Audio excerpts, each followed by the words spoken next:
Bonjour et bienvenue dans cette présentation introductive au chapitre post-exploitation.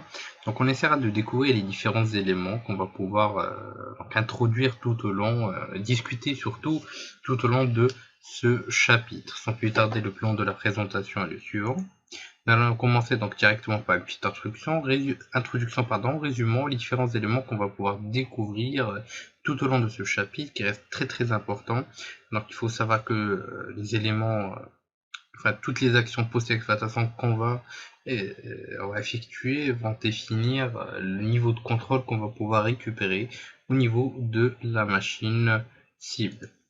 Donc une fois l'exploitation réussie, il existe une question élémentaire, que faire? Que faire ensuite? Donc la première chose à laquelle il faut penser, c'est de pouvoir surtout migrer vers un processus que l'utilisateur ne va pas suspecter, et donc qui est tout le temps lancé, donc tel que l'explorer.exe. Donc ensuite, il faut essayer de jouer sur la persistance, c'est-à-dire qu'on doit essayer de mettre en place de la persistance pour permettre au hacker, donc ce qui permet au hacker ou nous permettre à nous-mêmes de revenir dans le système quand on voudra, comme on le voudra. Donc on peut y mettre une backdoor cachée, etc. Donc il existe plusieurs techniques qu'on a pu découvrir lors de la présentation spécifique aux éléments post-exploitation au niveau du module donc Hackings Sécurité niveau avancé. Donc il faut l'étape suivante consiste à pouvoir gagner le maximum de privilèges possible. Donc la plupart du temps vous n'aurez que des privilèges d'utilisateur simple. Donc il faut toujours essayer de pouvoir récupérer le maximum de privilèges au sein de la machine cible. Et bien sûr, essayer au maximum de pouvoir étendre le contrôle au sein du réseau. Donc on a pu découvrir comment effectuer du monitoring au sein du réseau, sniffing, etc. Donc il faut essayer d'affecter le maximum d'autres machines. Donc on peut établir des attaques distantes telles que le DNS spoofing ou d'autres attaques. Donc il faut pouvoir étendre le maximum le contrôle. Donc le sniffing peut aussi aider à récupérer des informations confidentielles telles que des mots de passe d'accès, etc. Donc c'est un point à ne pas négliger. Donc ici on a un petit récapitulatif des différents points qu'on pourra discuter tout au long de la formation et qui sont élémentaires pour tout test de pénétration. Donc tout d'abord on commence toujours par un scan des différents hôtes. Donc bien sûr, afin de les exploiter, donc on va essayer d'exploiter les hôtes qu'on aura pu découvrir. On va soit choisir des attaques orientées client-side, donc utiliser des informations confidentielles qu'on a pu intercepter, ou exploiter des exploits, donc utiliser des exploits qui sont déjà là. Donc, une fois qu'on a pu réussir à récupérer une session au niveau de la machine cible, donc on va essayer au maximum d'élever nos privilèges. Donc bien sûr, on va essayer de récupérer les haches, ou encore de pouvoir explorer les différentes informations et données au niveau de la machine cible. Donc bien sûr, l'exploration de ces données au niveau du système peut conduire à la récupération des haches et bien sûr on peut le faire directement. Donc, ça dépend des scénarios qu'on est en train de suivre. Donc, ensuite on va essayer de pouvoir mettre en place un pivot afin de pouvoir accéder à la zone cachée si on veut qui n'est pas accessible au sein du réseau.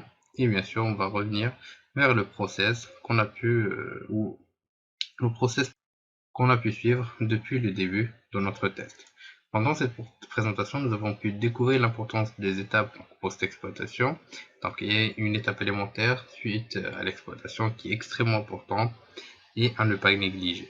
Je vous dis merci de votre suivi et à la prochaine vidéo sur Alpha. Bonjour et bienvenue dans cette vidéo. On essaiera de découvrir une technique qui est très intéressante et qui est le monitoring. Qu'est-ce que le monitoring? Qu'est-ce qu'on peut faire avec? C'est ce qu'on va essayer de découvrir tout au long de cette vidéo. Donc, le plan de la présentation est le suivant. Nous allons commencer par une petite introduction suivie par un lab. On va découvrir les différentes façons de pouvoir monitorer un réseau où on a pu s'infiltrer. Donc monitoring, ou autrement dit donc remote network monitoring, donc c'est ce qu'on va essayer de faire, c'est de pouvoir contrôler le trafic et avoir une vue d'ensemble sur le réseau. Donc pourquoi, comment. Donc déjà le pourquoi, il existe plusieurs possibilités. Vous pouvez déjà avoir une idée sur le fonctionnement Donc la façon dont donc le fonctionnement du réseau, pardon, savoir comment donc l'organisation est effectuée, savoir aussi avoir une vue globale sur les différentes machines présentes au sein du réseau, comment elles communiquent, les différents protocoles, etc. Donc autrement dit, on va faire du sniffing donc via la machine qu'on a pu pénétrer. Sans plus tarder, allons découvrir tout ça ensemble et en vidéo. Une fois au niveau de Kali Linux et une fois que vous avez pu récupérer donc l'accès via un chemin interpréteur par rapport à votre machine cible, il devient très facile de manipuler cette dernière. Donc déjà pour avoir une première vue par rapport au réseau, il suffit d'utiliser la commande netstate et vous aurez les différents points d'écoute, etc. par rapport au service, les programmes qui sont utilisés lors de l'écoute, etc. Donc la commande netstate par défaut. Donc maintenant, on va essayer d'aller plus loin. On va essayer d'accéder directement à un shell donc CMD au niveau de la machine cible et de pouvoir lancer une écoute. Donc voilà, pour ce, nous allons lancer la commande execute. Donc le nom du process que vous voulez exécuter, donc le cmd.exe, donc le -f. Donc le lancement se fait grâce à la commande suivante. Et on va lancer cette dernière. Donc une fois réalisé, nous pouvons lancer des programmes d'écoute par défaut. Donc par exemple netstate pour récupérer différentes informations sur le réseau. Donc à partir donc l'écoute surtout l'écoute de la machine par rapport au réseau.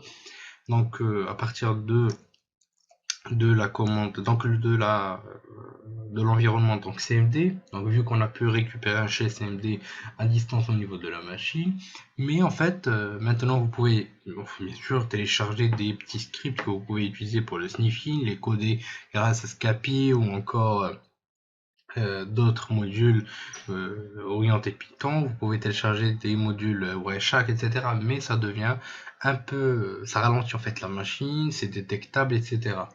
Donc heureusement qu'on va sortir du shell CMD et heureusement on a un petit outil qui nous permet d'effectuer du sniffing à distance intégré directement au sein de Meterpreter qui est le sniff. Maintenant que le module est activé, nous pouvons commencer le sniffing, c'est-à-dire qu'on va pouvoir interagir avec l'environnement réseau comme si nous étions dedans. Donc on va pouvoir sniffer les différentes via les différentes interfaces disponibles. Donc nous allons prendre l'exemple suivant tout d'abord de l'affichage des différentes interfaces disponibles afin de pouvoir effectuer notre sniffing.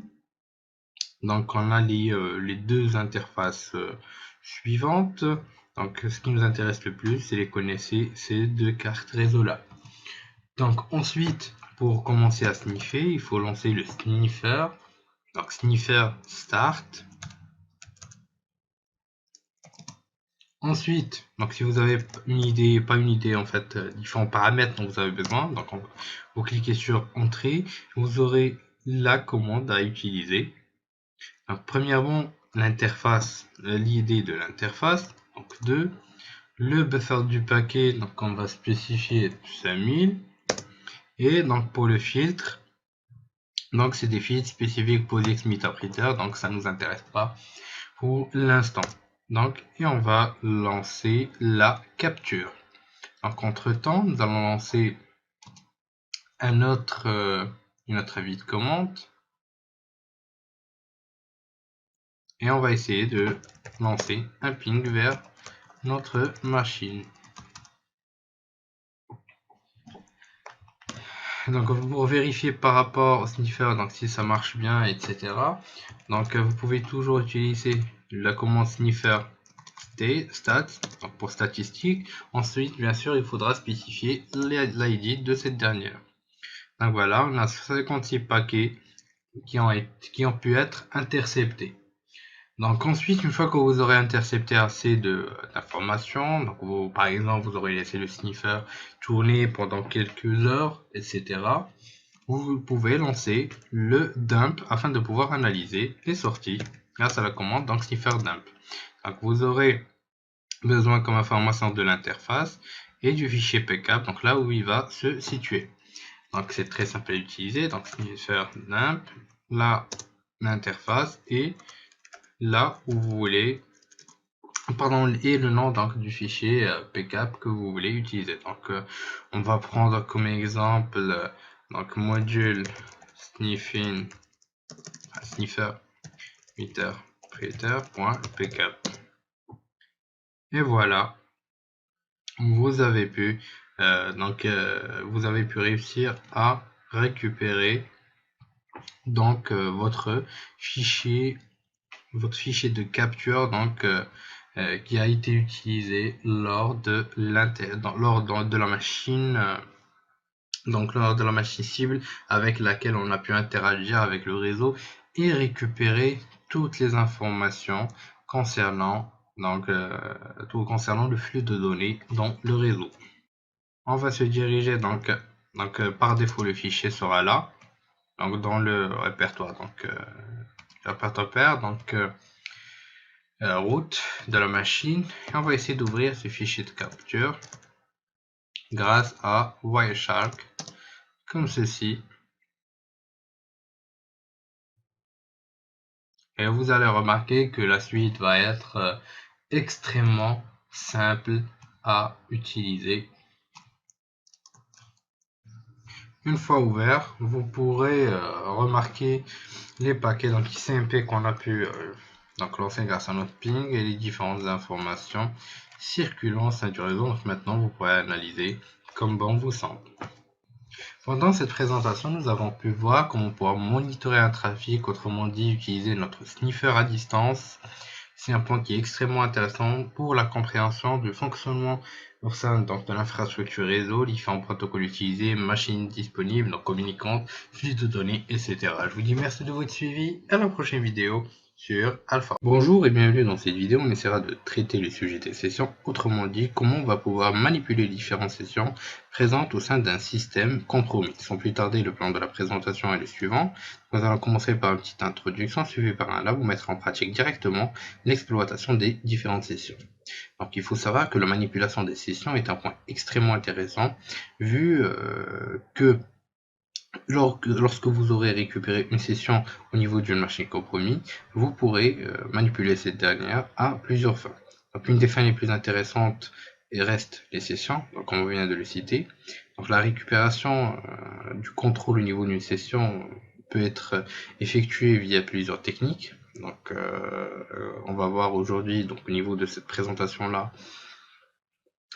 comment on va effectuer ceci grâce à un outil qui est très intéressant à intégrer au niveau de Meterpreter qui est incognito, donc il va nous permettre de pouvoir récupérer les tokens sessions. Donc bien sûr, les sessions, quand on dit session, on peut aussi dire par là donc la récupération des hashes des différentes sessions pour pouvoir donc nous connecter, les craquer pour ainsi nous exploiter les sessions, ou directement utiliser l'outil incognito qui est directement intégré au sein de Meterpreter afin d'utiliser les différents tokens des utilisateurs, donc afin de pouvoir usurper ou utiliser donc leur session.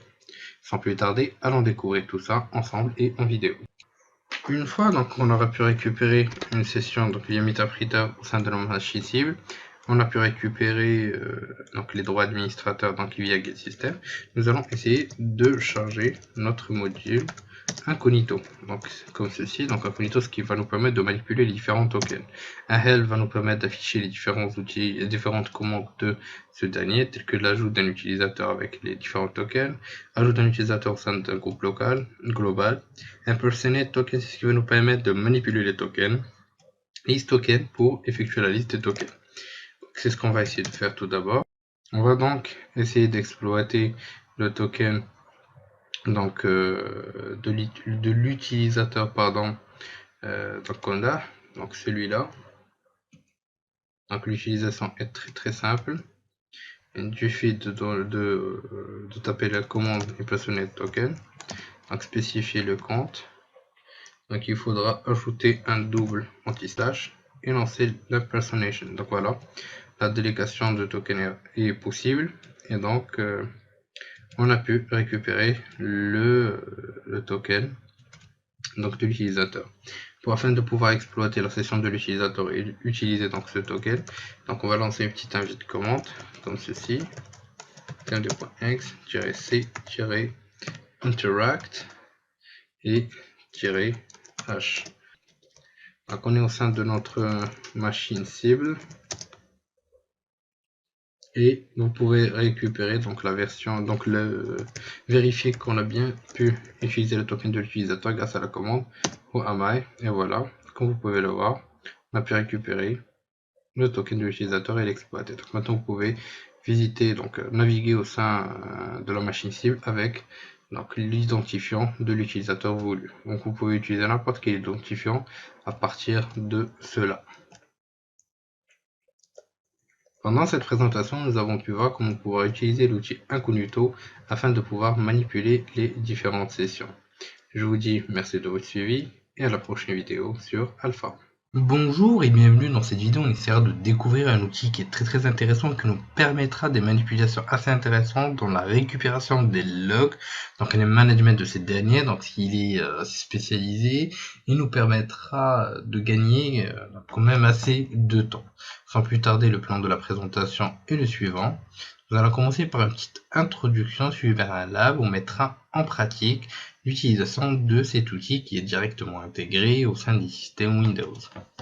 Donc, comme cité, donc cet outil permet de récupérer des informations sur les journaux des événements et des éditeurs, donc, mais aussi d'installer, désinstaller, tels que des manifestes, tout ce qui a été installé et désinstallé, mais aussi tout ce qui est gestion événementielle, donc exécution, requêtes, archiver, mais aussi effacer des journaux. Donc ça reste quand même des informations qui sont assez intéressantes à exploiter, donc à récupérer et analyser. Sans plus tarder, allons découvrir tout ça ensemble et en vidéo. Donc une fois que vous aurez récupéré votre accès, donc grâce à un shell interpreter par exemple, donc on va essayer de lancer une invite commande grâce à la commande suivante, donc -cmd-exe -h-c donc, et -interactive. Donc voilà, on a pu créer un channel donc vers notre machine victime. Donc on va essayer tout de suite de lancer notre outil qui est donc webtutil. Donc voilà, en lançant ce dernier, vous aurez les différentes informations concernant cet outil, les différentes options disponibles. Donc vous avez tel que l'option aide qui est spécialisée dans le répertoire des noms des journaux, donc le getlog qui obtient les informations de configuration, répertoire éditeur des événements, l'exportation, l'archivage, et voici aussi le journal, donc ce qu'on a vu tout à l'heure. Vous avez aussi des options qui sont assez communes. Donc, si c'est par rapport aux options, donc il y a le /a donc qui spécifie l'exécuter la commande sur un ordinateur distant, ou encore l'authentification qui est aussi possible.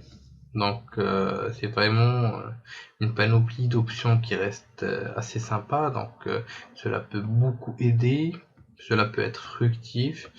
Donc ce qu'on va essayer tout de suite de faire, donc c'est qu'on va essayer de lancer la commande donc qu'on a vu au début, donc EL qui va nous permettre de récupérer les répertoires des noms de journaux. Donc webtutil -EL, non pardon, juste EL, pas de tiret.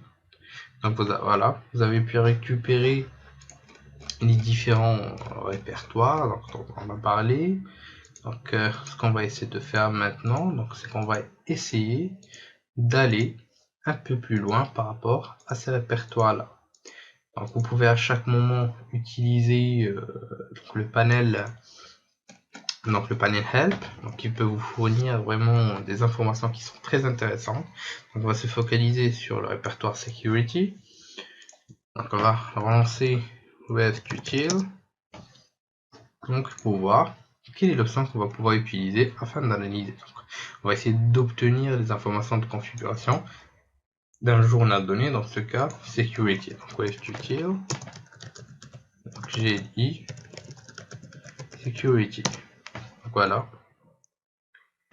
Donc l'accès est refusé vu qu'on n'a pas pu récupérer donc les droits administrateurs. Donc on va essayer de le faire.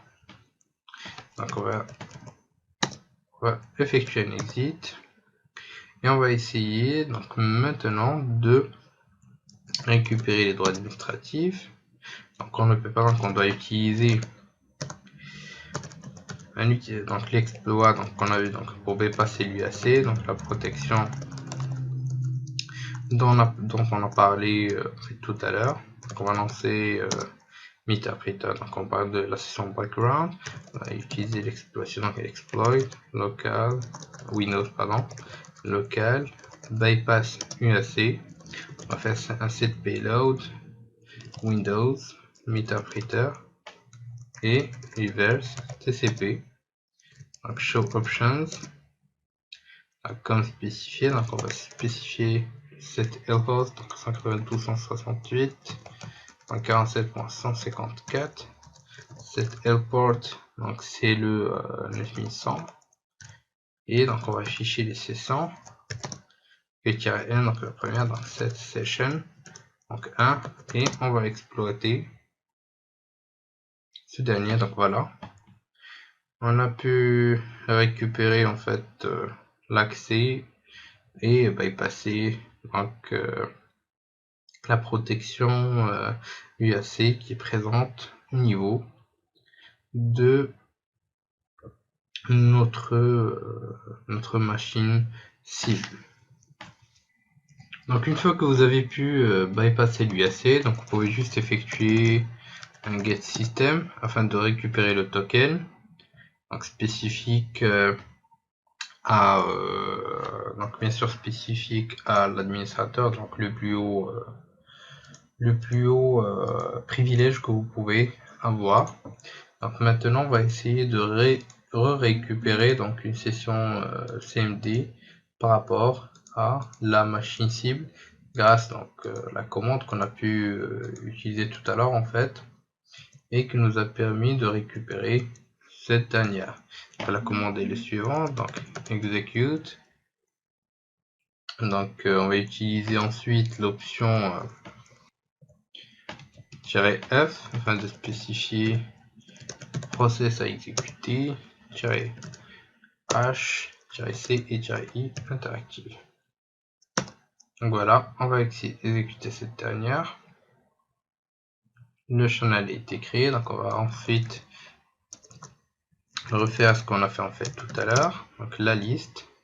Donc on a spécifié le répertoire security. Donc web, util, ensuite gl, security. Donc voilà, security. Donc une fois effectué, nous allons pouvoir récupérer les différentes informations qui ont été écrites dans ce journal, dans ce registre de sécurité. Donc j'effectue une petite erreur, c'était GLI security. Donc voilà, on a pu récupérer des informations, donc le dernier accès, la dernière écriture, l'adresse, donc le poids du fichier, les attributs, le nombre d'enregistrements que contient ce dernier, etc. Donc ça reste quand même assez important. Donc vu que ces journaux-là, donc ces registres, vont abriter des informations quand même qui restent extrêmement dangereuses, donc susceptibles de toucher directement à la sécurité de tout le système, voire récupération du fonctionnement, etc. Donc on va ensuite maintenant essayer d'utiliser l'option QE. Donc si vous avez oublié, vous pouvez toujours revenir vers la liste donc la liste des commandes avec le petit help. Donc QE, donc elle va interroger les événements à partir d'un journal ou d'un fichier de journal. C'est ce qu'on va utiliser, donc util QE et security.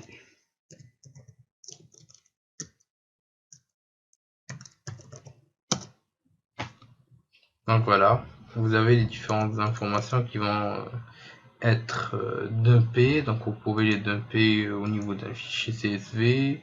Vous pouvez aussi utiliser un cat. Donc on va juste voilà, stopper. Donc vous pouvez effectuer un cat, vous pouvez essayer d'analyser, exporter sous format HTML, XML, etc. Donc ça reste vraiment des informations qui sont extrêmement intéressantes à étudier. Donc on va essayer rapidement de formater le texte afin de pouvoir récupérer, donc avoir un résultat plus lisible. Voilà, QE, Security,